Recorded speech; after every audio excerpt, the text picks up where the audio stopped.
Abort qanday qilinadi bilasizmi? Hammangizda tasavvur bormi? Men qiziq so'raganman. Abort qilinganda, men doktorlar bilishadi. Bolani kesib qiymalab oladi. Qaychini chiqib, bo'lib bir oyog'ini kesib oladi, qo'lini kesib oladi, boshini kesib oladi.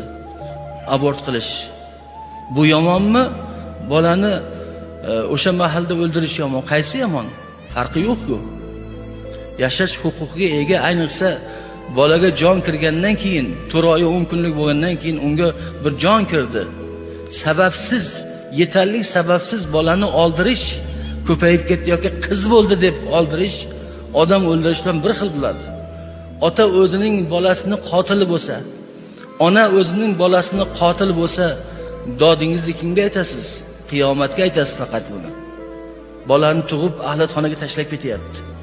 Bolasini tug'ib qo'yib yoki voz kechib birovlarning eshigining oldiga